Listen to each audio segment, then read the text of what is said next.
disse aos teus servos: depressa, tragam a melhor roupa e vistam nele. Coloquem um anel em seu dedo e calçados em seus pés. Tragam um novilho gordo e matem-no. Vamos fazer uma festa e alegrar-nos. Pois este meu filho estava morto e voltou à vida. Estava perdido e foi achado. E começaram a festejar o seu regresso. Enquanto isso, o filho mais velho estava no campo. Quando se aproximou da casa, ouviu a música e a dança. Versículo 26. Então chamou um dos teus servos e perguntou-lhe o que estava acontecendo. Este lhe respondeu: seu irmão voltou, e seu pai matou o novilho gordo, porque o recebeu de volta são e salvo. O filho mais velho encheu-se de ira e não quis entrar. Então seu pai saiu e insistiu com ele, mas ele respondeu a seu pai: olha, todos esses anos tenho trabalhado como escravo a teu serviço e nunca desobedeci às tuas ordens. Mas tu nunca me deste nenhum cabrito para eu festejar com os meus amigos. Mas quando volta para casa esse teu filho que esbanjou os teus bens com as prostitutas, matas o novilho gordo para ele.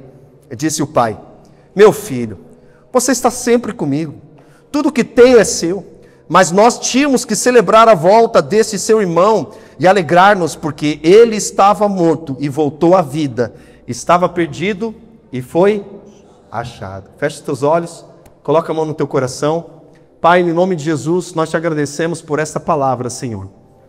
Nós oramos para que o Espírito Santo venha falar conosco de uma maneira específica, de uma maneira poderosa e sobrenatural, Senhor. Somente o teu Espírito Santo tem poder para alcançar áreas da nossa vida que o homem jamais tem autoridade e alcance para tocar em nosso coração. Nós não somos convencidos por palavras, mas nós somos convencidos pelo Espírito Santo de Deus. Não é por homens, não é por força nem por violência, mas pelo teu Espírito que nos convence de todo o pecado, de todo o juízo e de toda a justiça. Fale conosco, Senhor, nesta noite, em nome de Jesus. Se você acredita, diga amém. Amém. Bom, essa é uma parábola conhecida por todos nós, e aqui o título da parábola é o filho perdido, né? A parábola do filho perdido. Se eu fosse uma pessoa que tivesse autoridade, uma fala para escrever alguma coisa na Bíblia ou para organizar a Bíblia, eu não teria chamado essa parábola de filho perdido. Eu teria chamado essa parábola de dois filhos que se perderam. A parábola não está falando do filho pródigo, muito menos do filho mais velho. A parábola está falando do amor de um pai. Repete comigo: o amor de um pai. Agora, para a gente entender um pouco sobre essa parábola, talvez você já tenha bastante entendimento, bastante revelação acerca disso, mas eu quero trazer talvez uma perspectiva, uma visão um pouco diferente da qual talvez você esteja acostumado a olhar para essa parábola. Quando a gente olha para a parábola do filho pródigo, a gente precisa voltar ao primeiro versículo, versículo 1, para a gente entender. Vai lá comigo, abra sua Bíblia, vai lá. O primeiro versículo do capítulo 15, verso 1, ele vai dizer assim: todos os publicanos e pecadores, repete comigo, publicanos, pecadores, pecadores, publicanos. Então nós temos dois tipos de pessoas aqui: publicanos e pecadores. Aí a Bíblia fala o que estava acontecendo e qual era o comportamento desses dois. Todos os publicanos e pecadores estavam se reunindo para ouvi-lo, mas, versículo 2, os fariseus e os mestres da lei o criticavam. Ele está falando aqui dos fariseus, ou seja, religiosos da época, pessoas conhecedoras da palavra de Deus, pessoas que conheciam de forma decorada toda a escritura, meu amigo. Você tem noção disso? Só que qual era o comportamento deles? Eles estavam, vamos lá, gente, tem alguém aqui? Eles estavam o quê? Criticando, murmurando em algumas traduções. Ainda no mesmo versículo fala assim: este homem recebe pecadores e come com eles. Eles estavam completamente indignados com a postura, o posicionamento de Jesus com relação aos pecadores. Era um absurdo, era um escândalo para eles. E aí no versículo 3 fala assim: então, ou melhor, tem uma outra tradução que fala assim, que os pecadores estavam ouvindo Jesus e os fariseus estavam murmurando, reclamando. Então nós temos dois tipos de pessoas aqui. Aqueles que estavam murmurando e aqueles que estavam reclamando. Quem eram os pecadores publicanos? Publicanos eram judeus que cobravam impostos em nome de Roma. Então eles eram considerados pecadores pelos judeus, pelos religiosos da época. Era inadmissível que a pessoa que representa os judeus estavam cobrando imposto do seu próprio povo. Quem já viu The Chosen, tem aquela cena do Mateus, que é um publicano, ele está cobrando imposto do seu próprio povo, então ele é rejeitado pela comunidade judaica naquele período. Então nós temos aqui dois públicos, aqueles que estavam murmurando e aqueles que estavam ouvindo. Ok? Tá dando para entender? Aí, mais para frente, ele vai falar sobre a parábola da moeda perdida. A gente conhece. Que fala que a mulher perdeu a moeda dentro da casa. E o que ela fez para encontrar a moeda? Ela começou a varrer. E quando ela varre, ela acaba encontrando a moeda. E quando ela encontra, qual é a atitude dessa mulher? É de tristeza? É de quê? De alegria. E quando ela encontra, ela é tomada por uma alegria. O que ela faz, irmão? Ela faz uma grande festa. É certo que o custo da festa foi muito maior do que a moeda que ela havia encontrado. E onde que ela perdeu a moeda? Do lado de dentro ou do lado de fora da casa? E muitas vezes nós estamos nos perdendo do lado de dentro.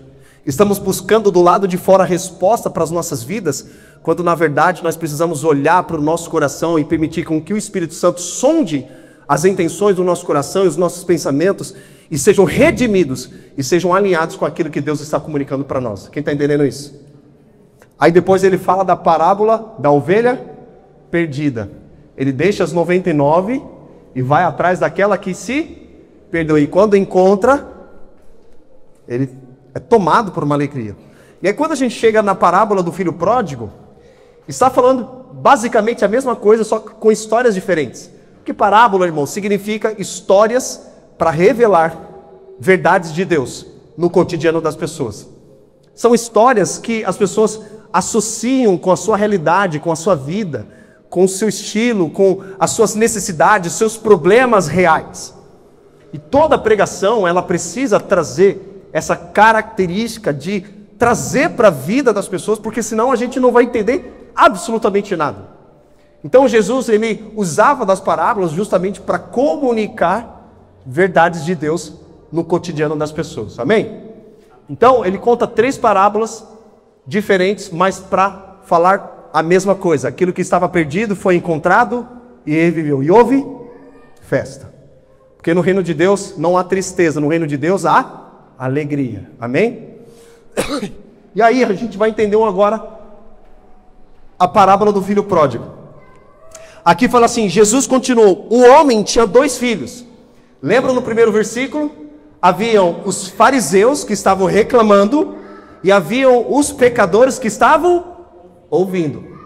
Então presta atenção, quando Jesus começa a contar a parábola do filho pródigo, ele está se referindo aos fariseus que estavam reclamando e também estava se referindo aos pecadores que estavam ouvindo. Está dando para entender? Agora como que a gente vai entender cada um aqui? Aqui ele fala, um homem tinha 2 filhos. Esse homem, obviamente, na parábola, é o próprio Deus para falar do amor dele. E aí ele fala assim, o mais novo disse ao pai. Sabe quem é esse mais novo que disse ao pai? Na parábola, na história toda, versículo 1, versículo 2, versículo 3, está se referindo aos pecadores. Quem está entendendo isso? Os pecadores, eles não estavam reclamando, eles estavam ouvindo. E Jesus está direcionando a parábola primeiro para eles, colocando o filho mais novo como o pecador. Veio o filho mais novo e disse ao pai, pai, quero a minha parte da herança. Qual é o momento que a gente dá a herança para alguém?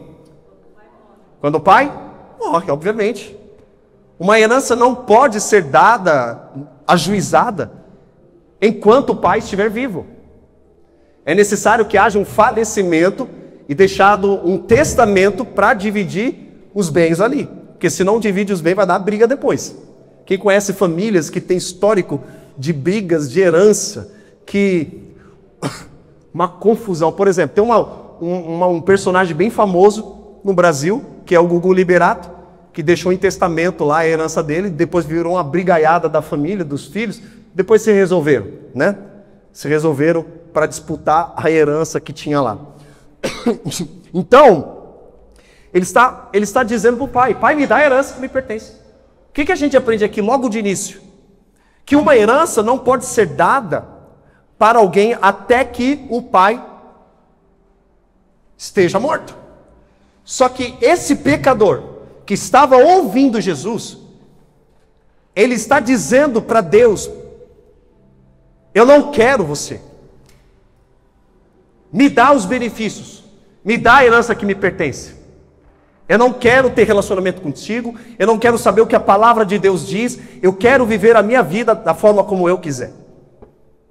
Me dá a herança que me pertence. Ele não mata o pai fisicamente. Ele mata o pai no coração. Quantos de nós já fomos esse filho pródigo? Que em um determinado momento da nossa vida, a gente falou assim, não, eu tenho Deus no meu coração, não preciso ir para a igreja, não preciso congregar, não preciso ler Bíblia. Eu creio em Deus, está tudo bem. E se ele existir, ele é um cara legal, mas eu só quero os benefícios. Eu só quero as bênçãos. Porque se você perguntar para um ímpio, ele vai falar, eu gosto de bênção, eu gosto de prosperidade, eu gosto de dinheiro, eu gosto de fama, eu gosto de sucesso profissional. Então eles querem o quê? As bênçãos de Deus, mesmo não reconhecendo Jesus como Senhor Salvador. Eu fui assim. Eu fui esse filho pródigo em um determinado momento da minha vida. Aí a história vai discorrendo.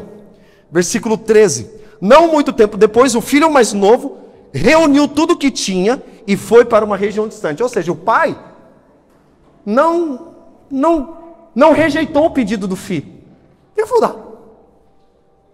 O pai poderia ter dito, não, eu não vou dar porque você não tem maturidade ainda para administrar. Você ainda não alcançou a maturidade. Lembra quando Paulo vai dizer que é necessário colocar um tutor sobre a vida de um filho, porque ele é imaturo, para que quando ele se tornar adulto, aí sim ele pode usufruir da herança que sempre foi dele. Só que enquanto ele for imaturo, é necessário colocar um tutor ou alguém responsável para administrar, porque ele não tem maturidade, ele não tem responsabilidade. Sim ou não? Quem tem filho pequeno sabe muito bem, quando tem carro, vai entrar com o carro na garagem. Eu lembro várias vezes, os meus filhos falam assim, pai, esse carro é meu? Sim, filho, esse carro é teu. Só que você não tem ainda idade para poder dirigi-lo, mas ele é teu. Quando você alcançar a maturidade, você se tornar responsável, aí sim você pode usufruir daquilo que já é seu por herança. Amém? Então, ele reuniu tudo, pegou, pai deu, e aí fala assim, e lá desperdiçou seus bens vivendo irresponsavelmente. Deus, o pai sabia que ele iria viver de forma irresponsável. O pai sabia que ele iria gastar tudo, porque a palavra, quando fala assim, pródigo, está falando do quê? Esbanjador, alguém que fica ostentando. Hoje é ostentação, né? Você vê o cara que não tem nada na geladeira, mas o cara tem um carnezão enorme para pagar de um carro ou de um celular, iPhone 14, mas não tem nada para comer. Porque o brasileiro faz isso hoje. O brasileiro compra coisas caras para mostrar para as pessoas que ele tem uma condição de vida que, na cabeça dele, ele acha que ele tem. O brasileiro, sabe quando o brasileiro entra em dívida? Porque ele compra com dinheiro que não tem aquilo que ele não precisa. Isso gera, obviamente, dívida. Então o brasileiro tem essa cultura de ostentar. Quantos? Você entra nas redes sociais, você vê aquelas pessoas famosas. Hoje em dia, um cara que não estuda, não faz faculdade, não tem nem a quinta série, o cara está ganhando mais dinheiro do que eu e você junto. Que o cara faz rifa nas redes sociais, anuncia tigrinho, uma série de coisas lá, o cara está ganhando milhões. Morando em Alphaville, enquanto você está morando em Alfavela, o cara está ganhando milhões, andando com o Cybertruck da Tesla, com carros importados, motos, viagens. E aí você olha para aquilo e você fala assim, puxa Deus, eu busco o Senhor, eu oro, jejuo, eu dou o dízimo. Olha lá o ímpio prosperando e eu não. Tem um versículo que fala sobre isso na Bíblia. Quando o crente olha para o ímpio prosperando e ele não, ele fica se comparando. Peraí, Deus, mas o cara não dá dízimo, o cara não oferta, o cara não vai para a igreja, o cara não busca, o cara nada. Por que o cara está prosperando mais do que eu? A Bíblia fala que aqueles que buscam obter ganhos por meio ilícitos, eles cairão nos seus próprios pecados em algum momento. Então o que a Bíblia nos ensina? Para a gente não fazer comparação com o ímpio. É melhor você ter um pouco o suficiente para comer. A Bíblia tem uma tradução chamada Mensagem que fala assim, é melhor você comer pão com ovo na mesa num lugar onde tem paz do que comer picanha num lugar de contenda. Aleluias. Então a gente não pode se comparar com a prosperidade falsa do ímpio com a nossa vida, irmãos. Deus, ele prospera o povo dele, amém? Deus derrama bênção, só que assim, a gente precisa entender o sacrifício de Cristo na cruz. Porque Jesus conquistou na cruz aquilo que eu e você não temos capacidade de conquistar. Que é o relacionamento com Deus, morte na cruz. Mas Jesus nos tornou o quê? Co-herdeiros com Ele. Ou seja, você não faz parte da herança, meu amigo. Você não está ali no testamento de herdeiros. Cadê teu nome ali? Dizendo, peraí, vamos deixar a herança aqui para fulano, ciclano, beltrano, porque eles têm direito. A gente não tem direito a absolutamente nada. Por isso que é a graça. A graça é o favor imerecido de Deus. Não é pelo que nós fazemos, é pelo que Cristo fez por nós na cruz do Calvário, que eu e você não temos capacidade nenhuma de morrer na cruz para salvar a humanidade. Amém? Cristo fez isso por nós. Ele nos tornou o quê? Co-herdeiros. Ou seja, se Ele nos tornou co-herdeiros, significa que nós temos em Cristo uma herança. E essa herança é o quê? A salvação, a vida eterna, a prosperidade, a bênção, a cura, a alegria, a vida, o amor. Tudo isso, irmão, envolve a questão da herança que Cristo conquistou na cruz por mim e por você. A pergunta é, por que nós não estamos desfrutando dessas bênçãos e prosperidade que Deus nos deu? Porque nós não estamos desfrutando de alegria. Porque nós não desfrutamos de amor, porque nós não desfrutamos de paz, justiça e alegria, porque nós nos recusamos em amadurecer para acessar a herança que já é nossa. Porque nós nos recusamos em amadurecer. Continuamos ainda no playground, cristão evangélico, brincando de ser crente, vivendo a nossa vida, trabalhando e fazer nada quando isso é bom, precisa fazer. Mas a gente não pode viver uma vida sem propósito, amém? A gente não pode sair da nossa casa sem sentido, sem um propósito, sem uma visão, sem uma clareza. Por que eu acordo cedo? Porque eu vou trabalhar, ok? Mas eu vou trabalhar não para pagar contas, eu vou trabalhar para transformar vidas. Esse é o propósito do crente. O propósito do ímpio é, poxa, segunda-feira, tem que trabalhar, pegar o ônibus, pegar o Uber, pegar o carro, aí vou trabalhar. Aí passa o dia inteiro lá trabalhando, se matando, chega no final do dia, está esgotado da vida, e olha, meu Deus, o que eu fiz na minha vida hoje? Tem que ganhar dinheiro, tem que pagar a conta. Isso é viver uma vida sem propósito. Mas o cristão, o discípulo de Jesus, ele entende que independente se ele gosta ou não do trabalho que ele faz, se ele faz talvez por uma necessidade financeira, ele precisa ter a consciência, eu estou acordando cedo, eu vou trabalhar, mas não é porque eu vou pagar contas apenas. Eu vou trabalhar porque Deus me deu uma oportunidade também de alcançar pessoas. De falar de Jesus para alguém. A gente tem falado, inclusive, nas quarta-feiras, um dado que saiu recentemente, atualizado, sobre o crescimento do cristão evangélico. É para a gente pensar, irmãos. Eles tinham uma pesquisa falando que o cristão evangélico até 2030 seria a maioria no Brasil. Agora com essa nova pesquisa está dizendo que só vai ser em 2050, porque está crescendo de forma lenta. O que está acontecendo? Não está havendo conversões, está havendo o quê? Turismo religioso, de pessoas indo para uma igreja, no próximo domingo eu vou em outra, aí no próximo domingo eu vou naquela outra, aí daquela outra. Ele não tem raízes. Repete comigo, não tem raízes. Não tem fundamento, ele não tem comunhão, ele não tem vida fluindo a partir dele. E é somente no corpo que nós recebemos vida e também damos vida, amém, irmãos? A gente sempre tem falado aqui, vale a pena repetir, eu não venho para o culto com o objetivo de receber apenas a palavra, eu venho para o culto também com o objetivo de compartilhar a palavra com os irmãos, seja através de um abraço, uma oração, uma ministração, não apenas de culto, não apenas de púlpito. Eu não cumpro com o meu propósito com o microfone na mão, eu cumpro com o meu propósito no dia a dia, servindo a minha casa, minha família, minha esposa, os meus filhos, os irmãos em Cristo. O pastor Wallace estava falando assim, de quarta-feira, tem quarta-feira, eu falo, puxa, eu quero ficar em casa, mas a gente tem uma responsabilidade. A responsabilidade de quê? De aprender mais, de andar mais uma milha, de vencer o cansaço, de vencer a preguiça, vencer a gente mesmo. Sabe qual é o seu maior inimigo? Não é o diabo. O maior inimigo da sua vida é você mesmo. O seu maior inimigo é a preguiça, é a falta de vontade, o desânimo, a letargia.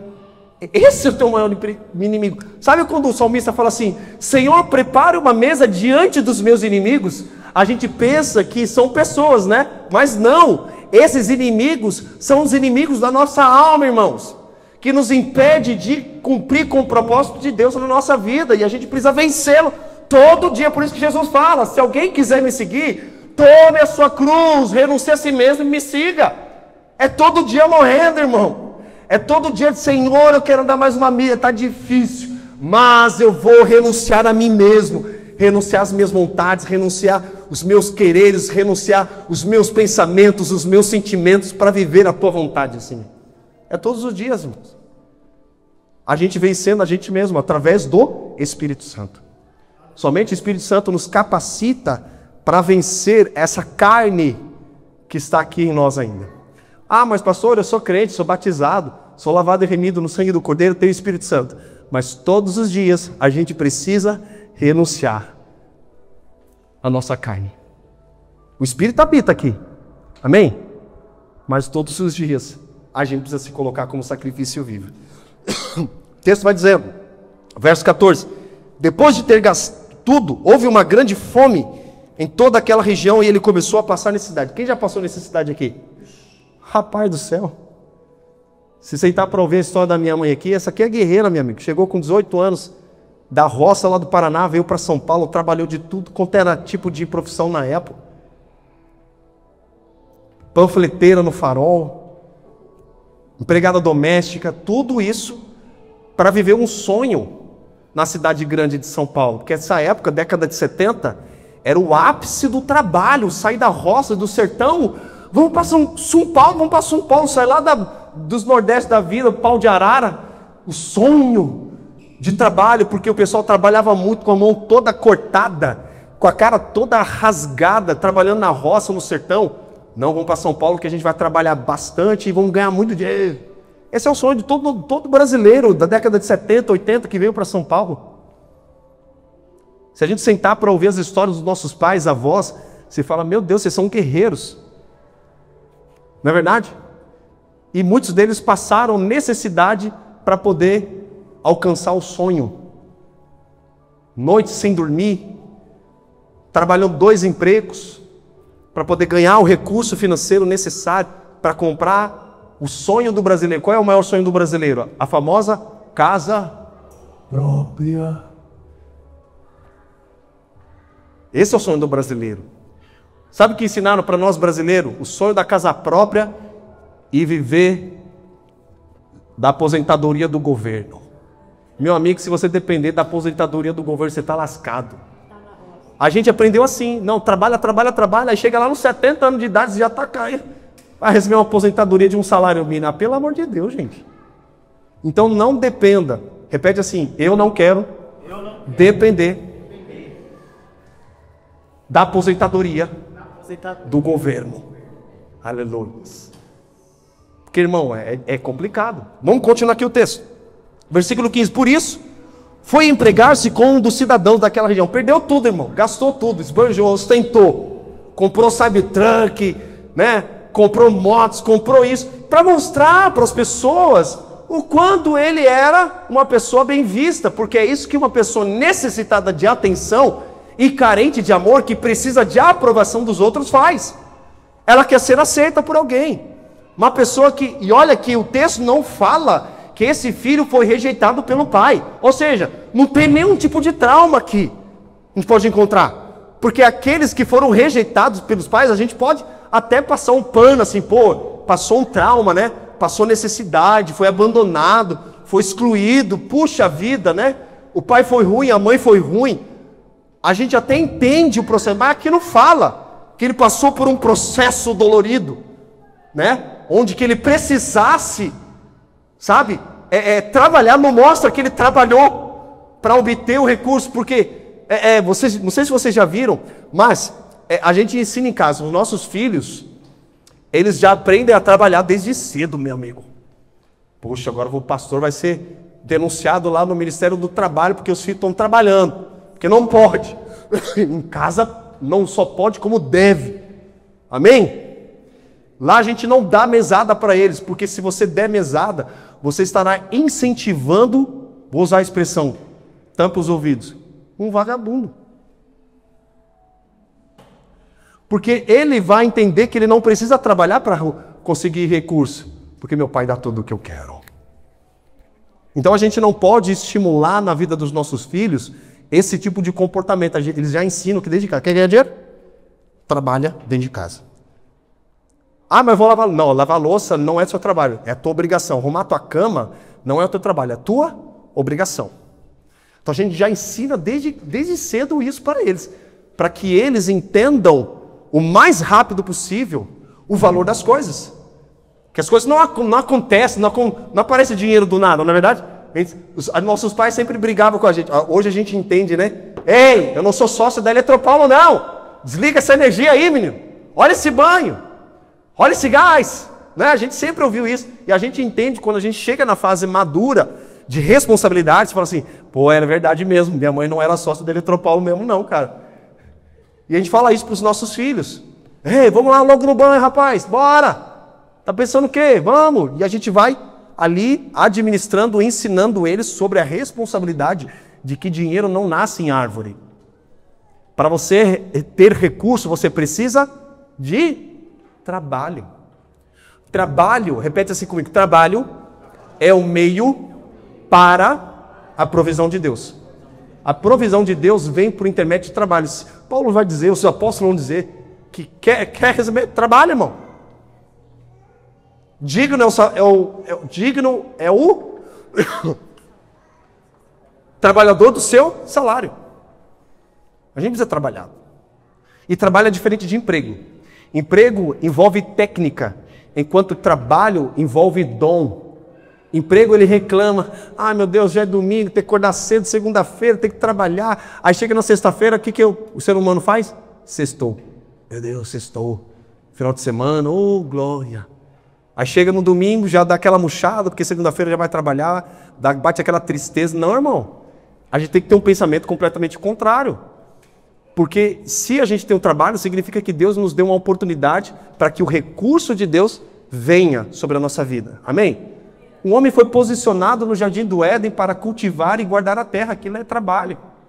O trabalho, alguns pensam, não, foi a maldição que Deus deu. Não, não é maldição, não. É bênção. Aleluia. Se eles estavam lá na presença de Deus no jardim e já estavam trabalhando, então a gente precisa pôr a mão na massa. Amém? Vocês estão aqui, gente? Eu vou indo da metade para o final. Calma aí, segura aí. Versículo 16. Ele desejava encher o estômago com as vagens de alfarrobeiras que os porcos comiam, mas ninguém lhe dava nada. Imagina, irmão, naquela necessidade. A gente ouve as histórias voltando dos nordestinos. Ah, tem que comer aquela planta babosa, porque não tem que pegar farinha. Por exemplo, cuscuz, cuscuz, tapioca, veio desse contexto. Então eles não tinham outra coisa a não ser mandioca. O que a gente tem hoje? Mandioca. O que tem no café da manhã? Mandioca. O que tem no almoço? Mandioca. O que tem no jantar? Mandioca. Vamos variar? Faz uma tapioca de manhã, faz uma mandioca esquentada na panela com água de tarde, aí à noite faz uma farinha. Então o prato do brasileiro foi através de necessidade, foram sendo criados, e a criatividade do brasileiro, irmãos. Que o brasileiro é um povo que passou por muita luta, amém? E por isso que nós chamamos brasileiros, aleluia. Brasileiro é aquele que carrega a brasa. Nós carregamos a brasa do quê, pastor? A brasa do avivamento desses últimos dias, amém? É isso que está sobre nós, irmãos. Aí vai dizer assim, versículo 17. Caindo em si, ele disse: quantos empregados de meu pai têm comida de sobra, e eu aqui morrendo de fome?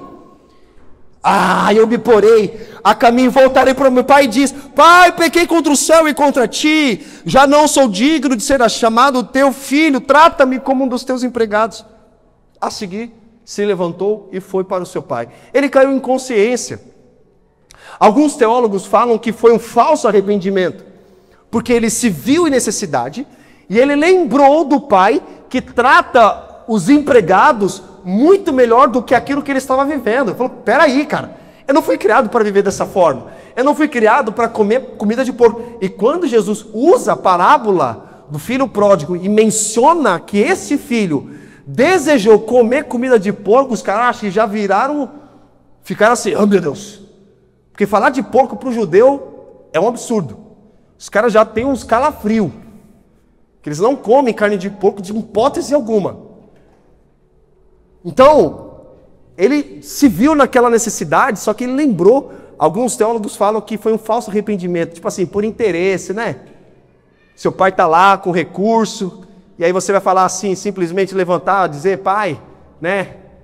Já não sou digno de ser chamado teu filho. Alguns entendem como isso, mas o versículo 20 vai dizendo: a seguir levantou-se e foi para seu pai. Estando ainda longe, seu pai o viu e, cheio de compaixão, correu para o seu filho e o abraçou e o beijou. Qual seria a atitude de um ímpio, a atitude de alguém que não tem o Espírito Santo? Quando vem o filho vindo, cabeça baixa, e aí você vem com aquela cara, deixa ele chegar aqui com a cinta atrás. Vem, seu desgraçado. Vem, seu sem vergonha. Gastou todo o dinheiro que eu te dei. Você me fez tirar da poupança, me fez tirar lá dos investimentos, um dinheiro que não era para ter tirado fora do tempo. Vem. E aí ele vem caminhando.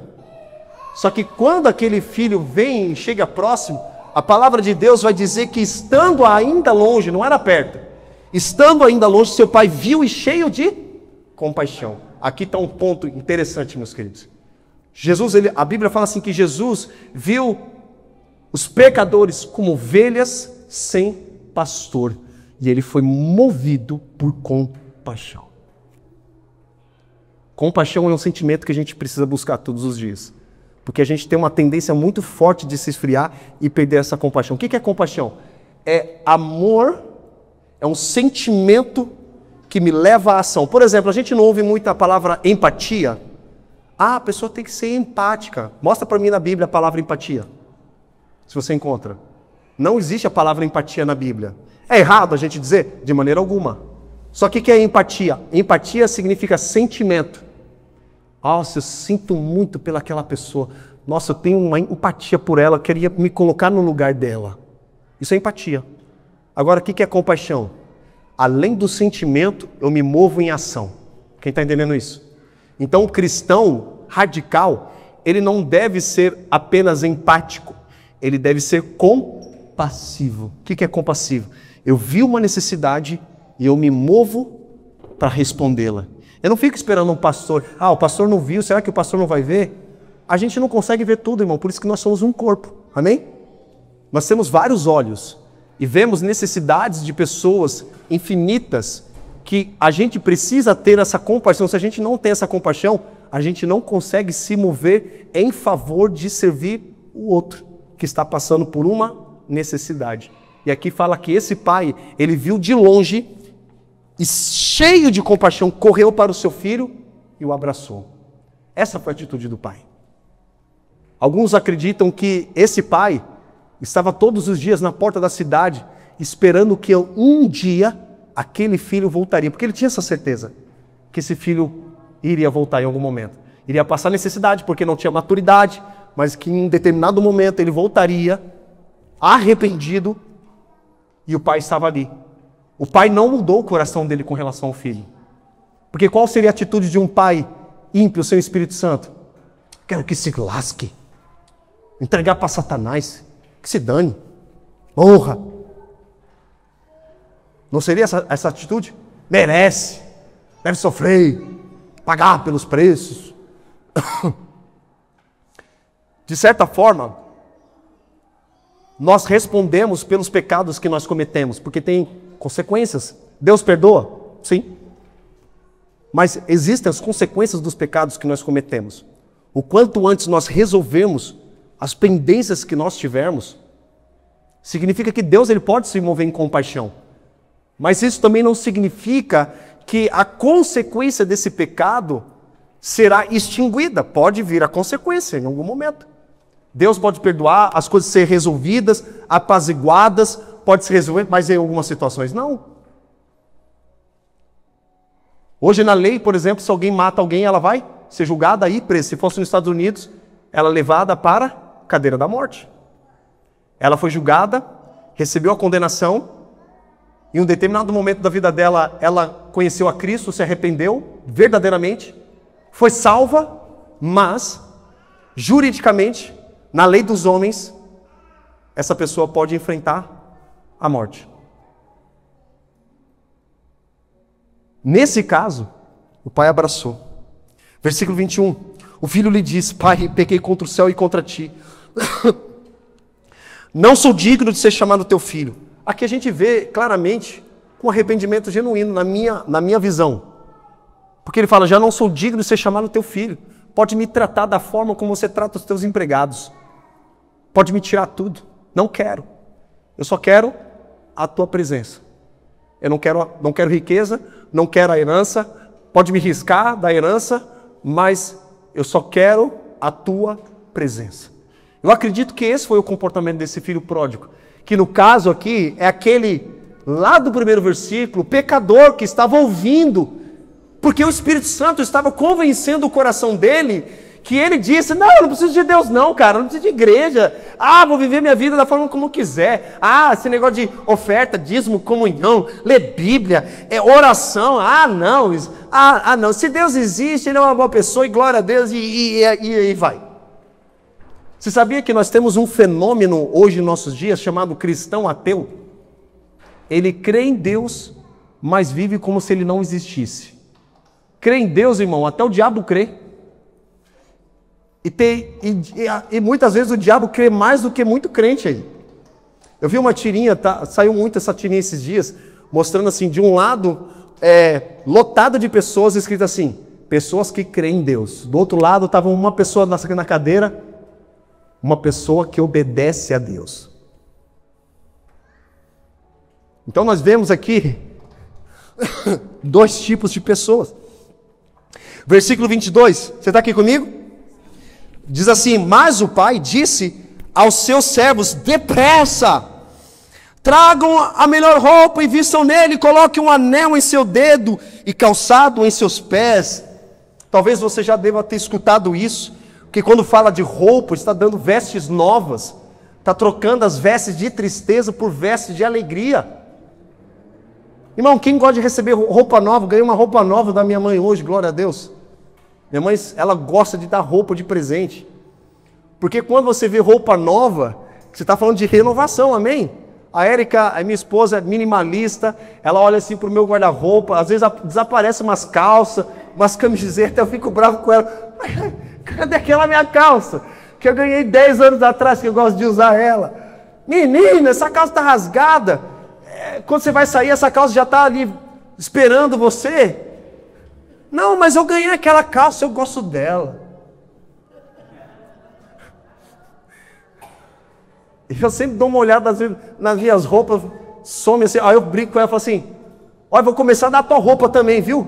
Você não vai gostar. Ela: menino, Se você não desfazer do velho, você nunca vai receber coisa nova. Aleluias. Te calabá, quem pode dar glória a Deus. E se você tem muita roupa velha dentro do guarda-roupa, irmão, você vai colocar roupa nova, não cabe. Para receber coisa nova, você precisa fazer da coisa velha. Amém? Mas às vezes eu peço para dar uma maneirada nas minhas roupas. Irmão, deixa aí, né? Uma calça, uma camiseta, né? Que eu gosto. Que eu tinha um monte de camiseta, irmão. Camisa de manga curta, manga longa, sumiu um monte. Ai, o que ela está comunicando para mim, às vezes sem falar? Você precisa de coisas novas. Deus diz: deixe as coisas velhas para trás, e eis que faço coisas novas. Aleluia! Para você receber o novo, você precisa desfazer do velho. Amém, irmão? Quem recebe essa palavra em nome de Jesus? E aí fala assim: coloque um anel. O anel representa a autoridade. Repete comigo: autoridade. E essa autoridade, presta atenção, ele desperdiçou o dinheiro do pai. Então, quando o pai coloca o anel novamente no dedo dele, está dizendo: estou restaurando a autoridade novamente sobre a sua vida, daquilo que é meu sobre você. Representa isso. E aqui, quando fala calçada em seus pés, o que a Bíblia diz? Quão formosos são os pés daqueles que anunciam o Evangelho. Se a gente pudesse fazer uma dinâmica aqui, vamos tirar os seus calçados, vamos encontrar muito pé feio e com chulé. Então muitos pés, fisicamente, não são formosos, amém? Mas ele está dizendo que quando nós calçamos as sandálias da preparação do Evangelho, está dizendo que quão formosos, porque os pés nos levam aos lugares. Então ele está restaurando sobre nós o que? A pregação do Evangelho. Aí é uma festa, irmão, versículo 23. Tragam um novilho gordo e matem-no. Eita, churrascão, irmão. Ô glória. Pastor Wallace estava falando aqui de churrasco. Matou, vou fazer uma festa. E ninguém precisava pagar nada, não precisava fazer rateio, né? Ninguém precisava falar assim: ó, traz 1 quilo de carne, ou ajuda aí com 50 conto, que hoje em dia tá assim, né, irmão? Não dá para fazer um churrasco sozinho mais, né? Até no aniversário, irmão. Ó, irmão, vou fazer um aniversário, mas traz 1 quilo de carne aí para cooperar. Porque, né, prometeram para nós picanha, mas não estão entregando nenhum ovo.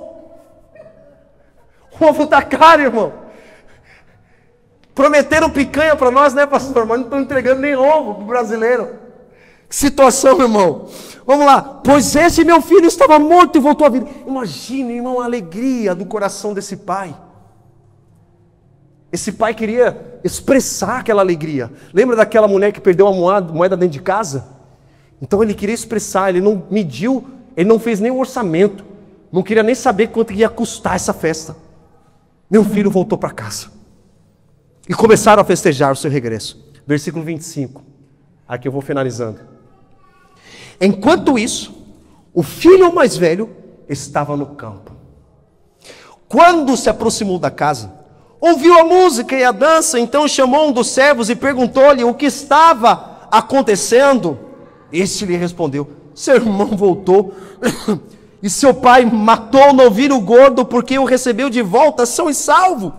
O filho mais velho, ao invés de se encher de alegria, que diz na minha tradução NVI, se encheu de ira e não quis entrar.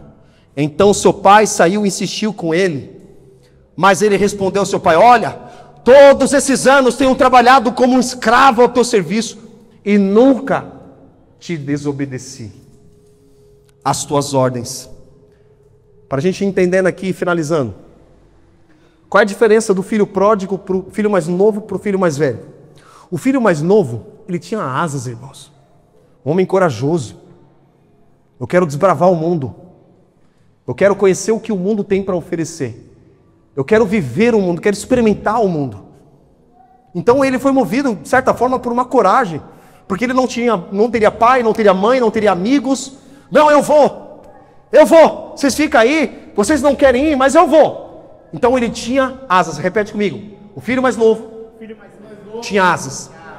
Agora, quando nós olhamos para o filho mais velho não tinha a coragem que o filho mais novo tinha. Aqui diz, ele reclamando para o pai, né? Olha, todos esses anos tenho trabalhado como escravo. Ô meu amigo, você é filho. Depois de tantos anos, você está dizendo para o teu pai que você trabalhava como escravo? Sabe de gente que fica guardando durante muito tempo mágoa, ira. Aí chega uma hora que ele explode e põe tudo para fora, machuca todo mundo que está ao redor. Conhece gente assim? Que ao invés de, se tivesse um relacionamento mais próximo com o pai, já poderia ter exposto, pai, então, né, isso, assado, eu estou pensando isso, estou sentindo isso, me ajuda aqui, pai. Não teria passado por esse problema. O que a gente busca fazer em casa? Um discipulado onde eles tenham a possibilidade, a oportunidade de expor o que eles estão pensando. O que você está pensando, Joaquim? Theo? O que você está sentindo? Como foi seu dia? A gente acabou com essa palavra, conversa monossolábica e superficial, que antes você perguntava, e aí, Theo, como é que você está? Estou bem, pai. Como foi seu dia? Ótimo. Só isso? Não, peraí. Vamos aprofundar mais essa conversa. Então a gente vai expressando, criando um ambiente para que eles tenham a oportunidade de se expressar mais. Para chegar lá na frente e não ter que passar por uma cura e libertação na Neuza Tioca. Para não ter que passar por uma situação, não ter que passar por cura e libertação, porque ele tem problema com a paternidade, problema com o pai. E aí ele se move por necessidade e carência de atenção. A minha filha, a gente tem filha, né? A gente precisa suprir tudo para ela não chegar na fase adulta, ficar buscando no homem aquilo que ela não encontrou no pai. Porque se ela não encontrar no pai, se o pai não dar a ela aquilo que ela precisa, ela vai buscar nos homens. Aí, como diz Timothy Keller em seu livro Deuses Falsos, ele vai dizer que quando o homem e a mulher não têm a paternidade, a identidade firmada, a mulher vai usar o sexo do homem para ser amada pelo homem. Por outro lado, o homem, por não ter recebido o amor do pai e da mãe, vai buscar na mulher, usar o amor da mulher para obter o que dela? Sexo. E aí estão o quê? Perdidos. Agora, no filho mais velho, ele não tinha asas. Esse filho mais velho, ele tinha raízes. Repete comigo. Filho mais velho tinha raízes. Ou seja, sempre esteve ao lado do pai. Só que trabalhando de forma meritocrática. O que é meritocracia? Eu faço sempre algo para receber em troca. Não, eu só vou tocar se eu receber alguma coisa. Eu só vou pregar se eu receber alguma coisa. Eu só vou fazer, só vou servir na igreja se alguém me der atenção, se alguém me der um cargo, se alguém me der uma função, aí eu vou me sentir amado, acolhido. Esse não é a igreja, é o dever da igreja acolher, amém, irmãos? Acolher, abraçar, como esse pai. A igreja não é uma casa de membros. Por mais que a gente tenha processo de membresia, a igreja, ela é uma família para o pai, é uma casa de paternidade, de filhos. Sabe qual é o maior cargo? Aprendi com um pastor que falou uma coisa interessante. Sabe qual é o maior cargo da igreja? É o pastor presidente? Sabe qual é o maior cargo que existe dentro da igreja? De filho, membro. Porque na eternidade não vai ter cargo, não vai ter pastor, presbítero, diácono, líder de louvor, músico. Não vai existir cargo, irmão. Porque isso uma hora acaba. Mas o que não acaba é a nossa filiação com o Pai, amém? Que nós somos nele. Então o filho mais novo, ele tinha o quê? Asas. Cara, vamos desbravar o mundo. Vamos evangelizar, vamos sair. Só que ele não tinha. Por que ele caiu? Por que ele passou necessidade? Porque ele não tinha raízes. Ele não tinha fundamento. Ao contrário do filho mais velho que tinha fundamento, tinha raízes, mas não tinha asas. E aí ele diz, eu nunca te desobedeci. Ou seja, uma obediência falsa, irmão. É isso que o religioso faz. Ele obedece, mas não obedece com a inteireza de coração. Ele sempre obedece com uma coisa em troca. Porque ele fala: eu nunca te desobedeci, mas tu nunca me deste um cabrito para eu festejar com os meus amigos. Ou seja, ele sempre estava de olho naquilo que o pai poderia dar para ele. A gente conheceu uma história de um rapaz, que o pai dele era dono de uma loja de roupa, e ele trabalhava com o pai. Ele não trabalhava para o pai, ele trabalhava com o pai. E aí, ele chegou, falou assim para o pai, foi pedir aumento para o pai, né? Pai, e aí pai, estou trabalhando tanto tempo aqui contigo nessa loja de roupa, quando é que o senhor vai me dar um aumento? Afinal, sou teu filho. E o pai, sem conhecer a Bíblia, irmão, responde assim para ele: filho, essa loja é tua. Você está trabalhando por algo que já é teu? Mas você precisa trabalhar. Então não trabalhe pelo salário, trabalhe pelo propósito. E ele, indignado, ele pediu demissão para o pai. E foi para trabalhar com outra coisa. E aí eu me lembrei dessa parábola, irmão, porque a conversa é mais ou menos parecida com essa. Versículo 30. Mas, quando volta para casa esse teu filho, que esbanjou os teus bens com as prostitutas, mata-se o filho gordo para ele. Versículo 31, disse o pai: meu filho, você está sempre comigo, e tudo o que tenho é teu. Ou seja, você está trabalhando por algo que já é teu, por herança, querido. Você está se esforçando, batendo a cabeça, reclamando, bravejando contra o outro que voltou, estava perdido. Ao invés de você se alegrar, você foi tomado por ira. Sabe quem esses? Sabe quem são o filho mais novo? São aqueles que estão perdidos lá fora, irmãos. Que um dia nós estávamos lá. Alguém foi até lá e nos encontrou. Pregou Jesus para nós. Nós fomos alcançados e convencidos pelo poder do Espírito Santo. Por isso que nós estamos aqui. Só que nós podemos ir para um outro extremo.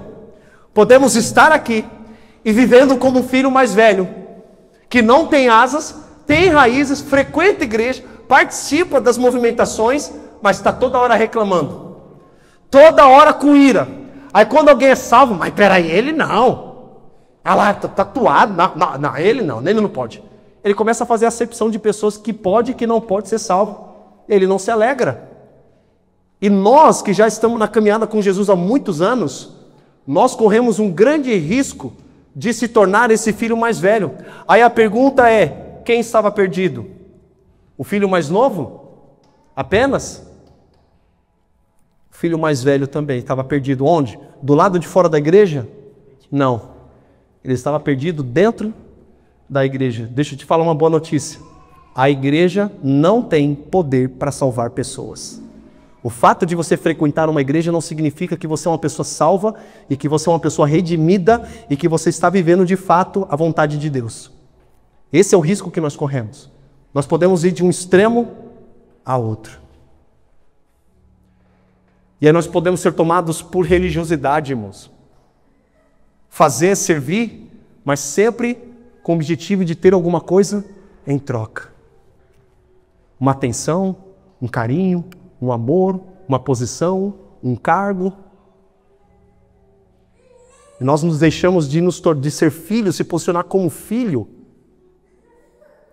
E começamos a nos mover por meritocracia.